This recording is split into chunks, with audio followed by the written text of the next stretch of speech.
It's time to kick off the summer, and it's time to do it the NASCAR way. He wants to go celebrate with the fam. America's best drivers are back in Charlotte for the Coke 600. I grew up watching this race and then very fortunate to win it. It's not the 4th of July just yet, but you can bet there will be fireworks. That's a retaliation. American life in the summertime. American life in the summertime. American life in the summertime. It's for me. Strap in, we're going 600 miles. Green flag, the Coca-Cola 600's underway. Around the Track starts now.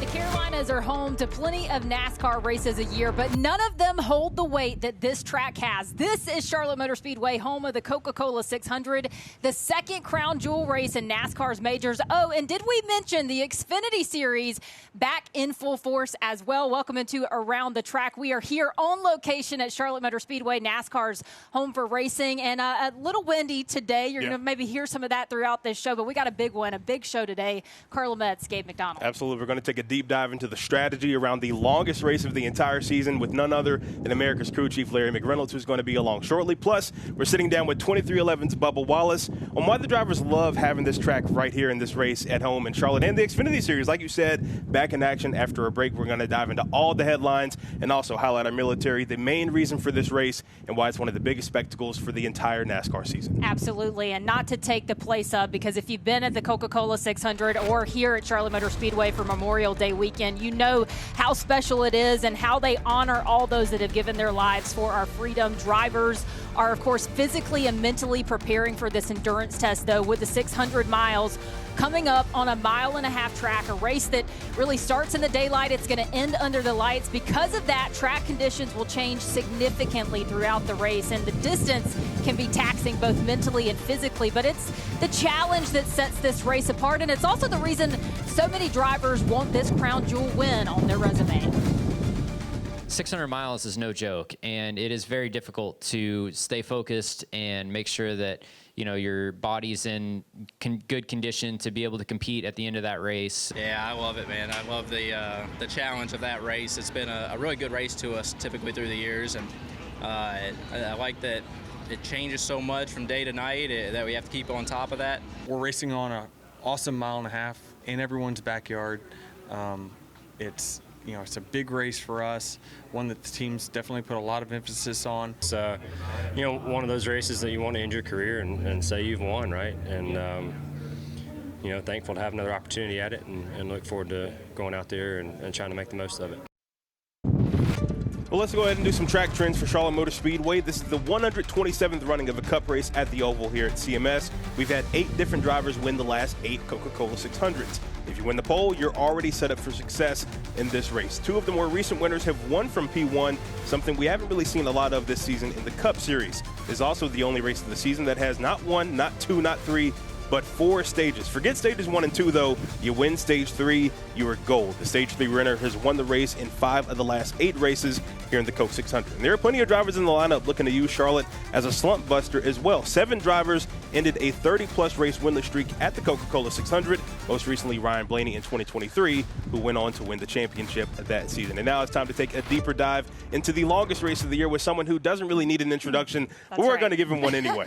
That's right. You know him as Larry McReynolds. Of course, he actually has a win here at Charlotte Motor Speedway. But Larry, up until this point in the season, it's been a pretty fun season to follow so far. It really has, Carla. It's been so unpredictable. Now, I will say it appears the big 3 is starting to separate themselves from everybody else as we're into this 4th year with the Gen 7 car. When you look at Hendrick Motorsports, Joe Gibbs Racing, and Team Penske, but it has been a fun season as we're almost halfway through the regular season, 12 down and 14 to go before the playoffs. And now they have this endurance test. We've talked about 600 miles long, the longest race of the season for these drivers. They're going to need some extra hydration, maybe a snack, a nap to get through this race. But honestly, when you talk to drivers, this can be maybe even more so a mental battle rather than a physical battle on Sunday. Well, it can. can be, and you're going to be in that race car for probably more than likely close to 4.5 hours, and you've got to continue to think about what your race car is doing, because Charlotte Motor Speedway, and I do not have the answer, it's the most temperature-sensitive racetrack that we go to.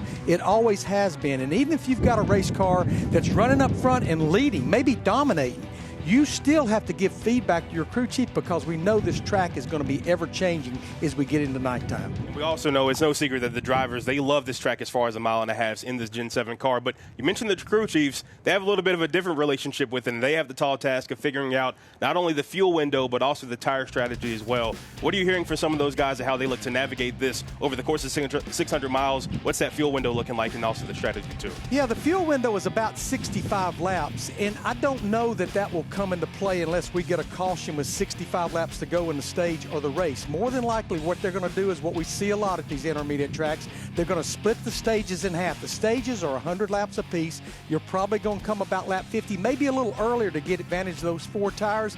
But green flag runs, they have not been aplenty here over the last few years because we've had so many cautions. But the biggest thing is making adjustments to that race car. We're going to start in broad daylight. Then we're going to get into a point in time where 1 and 2 is shaded. Sun's going to be on 3 and 4. That's going to be another transition. And then we get at night under the lights, that's going to be another transition. You have to do what we call stay ahead of the racetrack. And if we're talking about storylines going into this race, I mean, Kyle Larson is the talk of the town, right? And not just for the wins that he has this season, but because he's trying to accomplish the double. He tried to do that last year. We know the rain, the same weather storm that affected the Indy 500 last year, ended up coming to Charlotte, stopping that race.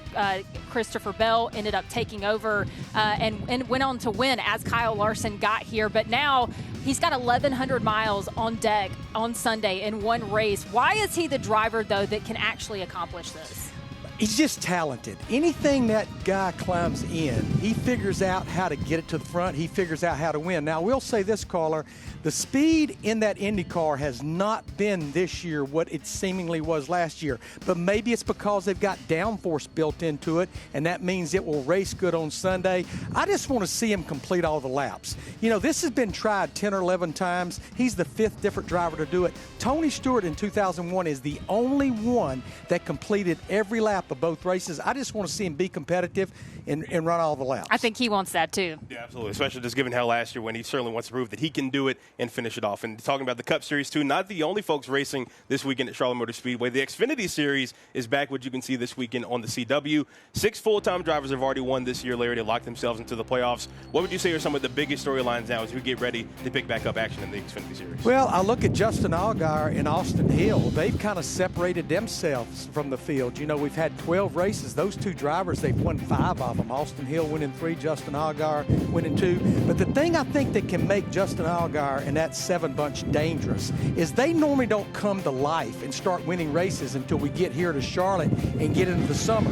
Here they've already won 2 races. With the click of the knob about a 16th of a turn, they could have already won several races. So that bunch can be dangerous. And you can hear the wind. I wonder if this is going to come into play at all this weekend. It depends as we get on to which race way day. it's blowing. That's right. We got a lot more coming up, of course. Larry gave us the crew chief's perspective, but what about the driver's perspective? We're going to hear from one driver that's still waiting to add this win to his resume. When your car is good and you're vibing well and you're driving well, it makes 600 miles go by a little bit easier. A little bit easier. Bubba Wallace knows what the challenge is ahead, but he's got a different approach to getting to 600 miles. You can hear from the 2311 driver coming up in Garage Confidential. What it means for our country and what this weekend means and what Memorial Day means and what we celebrate all of the lives for so long that have been sacrificed for this country so that we can do things like race. Remember what this weekend is all about. It's not about racing or even NASCAR. It's about honoring the heroes who gave their lives for us to live free. Trackhouse's Ross Chastain knows that, and up next, you'll know all about the family he's bringing to the race this Sunday so that they can tell their hero's tale. And with NASCAR back at home this week, it's no better time to send some stars into the Hall of Fame. That's right. That's exactly what happened. We've got the list of the Hall of Famers for the class of 2026. We'll give you our thoughts on that when Around the Track continues here at Charlotte Motor Speedway.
Back here on Around the Track, and it's time to talk to Bubba. The 2311 driver is 10th in the Cup Series standings, 2 top 5 finishes, 4 top 10s. Pretty solid year for Bubba Wallace, who also recently became a new dad as well. Yeah, pretty solid for him indeed. And honestly, his mentality seems to just be in the perfect spot right now, especially entering the Coca-Cola 600 this weekend. And he's going to tell you in Garage Confidential that maybe that is the most important part of this race.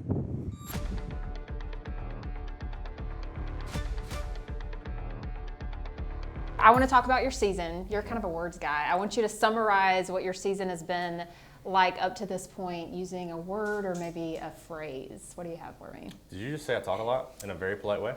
I mean, yeah. Yeah. Sure. Yeah. I looked over her, she's laughing. Like, we'll go with that, yeah. man, I don't know how to take that. I talk a lot, all right? That's a good thing. That's not a bad thing. Yeah. How would I summarize my season? Up to this point. Up to this point. I would say it's decent. Decent. Yeah, I mean, if we want to talk from previous years, night and day difference, if we want to just summarize this year how it's gone, God, we've just done this, but we've been able to capitalize on the peaks, right? We've been able to capitalize on a lot of points, and so when the lows do happen, it's not that big of a hit. Like Kansas was just our biggest hit, which is unfortunate because we had a lot of confidence going in that race. So I would say decent right now. And then now we're going to be getting into the summer stretch, and it's a lot of different, obviously, tracks that you're going to, some places you've never been before. Coke 600 is next, though, and this is the longest race of the year. What does the Coke 600 mean to you as a driver, just from a historical perspective, and obviously it just being a crown jewel race? Showing up to that place, all the history, like I still race there during the summer, the legend car stuff, so it just, you just kind of know the ins and outs. Just from the back roads to take to get there, to pulling up to your motorhome, just the processes that you go through before you get on track. Like, it's just fun. It's a fun environment. It's a fun atmosphere, and it just happens to be a crown jewel race right in your backyard. And the racing happens to be pretty good too as of late. What do you feel about this intermediate track? And I mean, it's just way different than how it's been in the last 5 years or so. Yeah, with this next gen car, we've obviously gone through a lot of ups and downs with it and figuring out, but mile and a half always kind of seem to produce some good racing. But Charlotte is so fast. It is just grueling. It's demanding on your body, and just so happens to be 400 laps. So you have to figure out how to manage all of those things to make it a good weekend for yourself and your team. I always ask drivers this about the 600, but how do you prepare mentally for it? And is it that big of a difference over maybe a normal race that you go to? When your car is good and you're vibing well and you're driving well, it makes 600 miles go by a little bit easier. But I remember my first 600 in the 43, and I think we finished 18th or 19th, which was a good day for us. But I remember I was running down Suarez with like 15 to go, and I got like 10 to go, and I was like, I got nothing left. Like I'm wiped out. As to where now I feel like we are driving harder. Maybe I'm just in better shape. I don't know. But you don't feel as taxed out as years ago. I don't know why that is, what it is, and maybe it's just approaching it from a mental standpoint a little bit better instead of just, I'm going to go drive the absolute hardest every lap. So to answer your question, how do you prep for it? For me, I just hydrate a little bit more, get a good workout in a couple days prior, but rest, just to make sure that I'm ready both mentally and physically. Also, photography, that's something that you like to do on the side. So I'm going to throw out a couple of questions for you with this, because you've gotten pretty good. I've seen some of your work, pretty good. Thank you. If you were going to summarize, I don't know, the Coke 600 in a picture, what would you go to the track and take a photo of? Oh, that's a good question. How do you capture physical demand and mental capacity and speed all in one? I think whoever's taking the picture of me in victory lane, there you go. Nice. There you go. But you can't take it yourself. That's okay. I can put it on a trigger and do it. Yeah. Do we have time to do that in victory lane? lane? We can. If I win, we'll be there all night. We're going to hold you to that if you fair. want. We appreciate your time. Absolutely. Yeah, good luck. Appreciate it.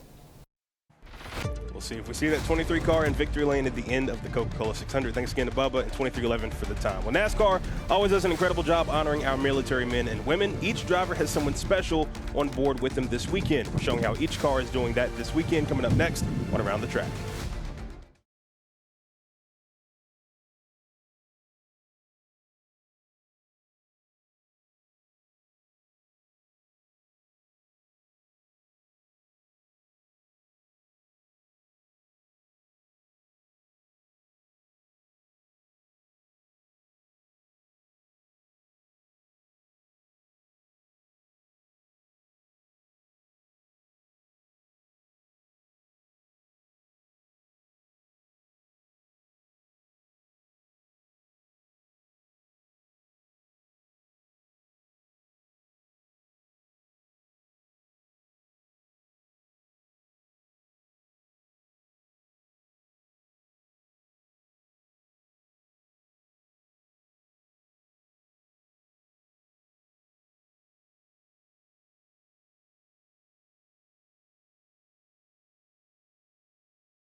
Congratulations, Kurt Busch. You are a NASCAR Hall of Famer, the former Cup Series champion named to the Hall earlier this week. He is the sport's only driver to win races with 4 different manufacturers. Also joining him, you got Harry the Bandit Gann. He has a lot of other nicknames outside of that as well, also known as Mr. September or Handsome Harry. He won the Southern 500 twice as well. As the 21 Xfinity Series races, Ray Hendrick gets in via the Pioneer ballot, one of the winningest drivers in history, racking up more than 700 modified and late model wins between 1950 and 1988. And then Humpty Wheeler, a longtime Charlotte Motor Speedway promoter, a former GM, will get the Landmark Award. Back here with America's crew chief, Larry McReynolds. Larry, you have great personal relationships with these inductees. What stands out the most about this new class of 2026? Well, Kurt Busch to me was kind of a no-brainer. He was the only championship cup driver that was on the ballot. And not only did he win the championship, he won the 2017 Daytona 500, won a race, at least a race, in all of the top 3 series of NASCAR. Harry Gant, one thing you didn't say about Harry, tough as nails. Yeah. And when you came to a track like Charlotte, Darlington, Rockingham, the tougher tracks, you knew Harry Gant was going to be a force to reckon with.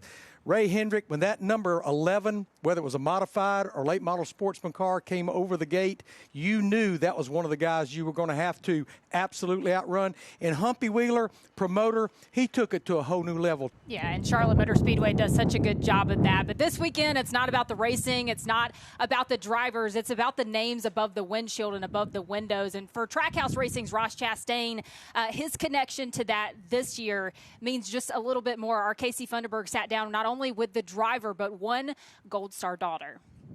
Not only is this weekend the Coke 600, but it's also Memorial Day. Drivers have always used this weekend to honor those who have served, and this year is no different. First of all, just the thought of running an extra 100 miles further than we go all year.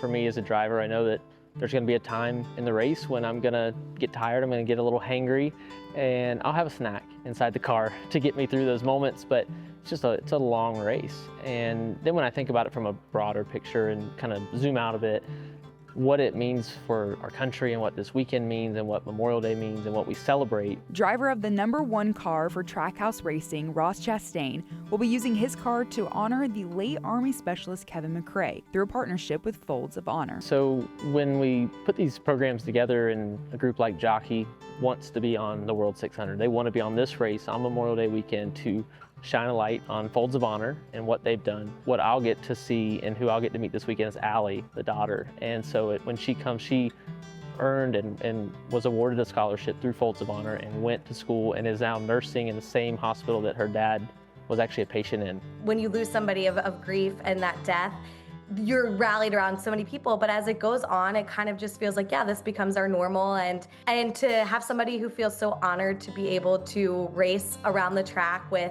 his name on that car, and also just to be able to share his legacy, it's healing for us because it keeps my dad's memory alive. The Jockey really went all out with Folds of Honor and the McRae family. The McRae family name is on the quarter panel, which is like the prime spot on the side of the car. For my dad's legacy to be demonstrated so beautifully on this race car, and on the car it actually says where sacrifice meets hope, right? So, my dad ultimately died years later because of the extent of his injury.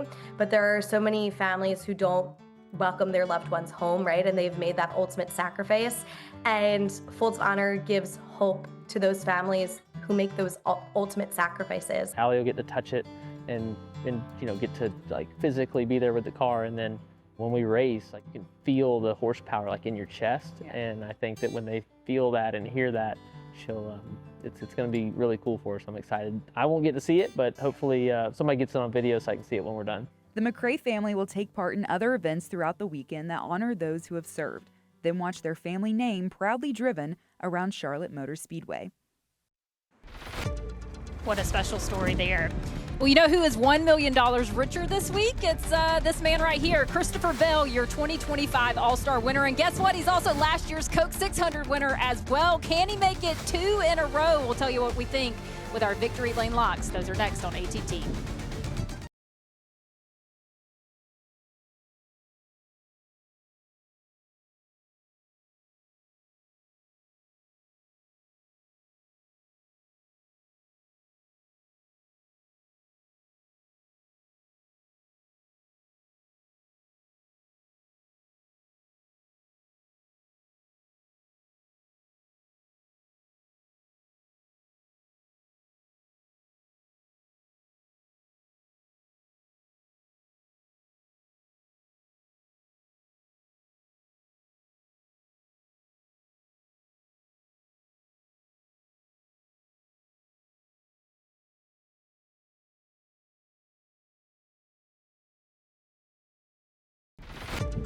Well, the sports books most know something that we don't, because even with driving in Indy, before coming to Charlotte, all the major books have Kyle Larson as a favorite for this weekend. BetMGM has him at 5-1. Denny Hamlin second behind him at 7-1. Larson's teammate William Byron slightly behind Hamlin. He's at 7.25-1, along with Tyler Reddick and Ryan Blaney. Last year's winner Christopher Bell plus 825 to take the check flag in the Coke 600. All right, time for our Victory Lane lock. And Larry, you get to give us this one. Who's winning the Coke 600? I don't bet, but you heard the odds Yeah. on Kyle Larson. That little 500-mile race up there at Indy, it's just like a pregame warm-up for him coming here. He will make it here this year.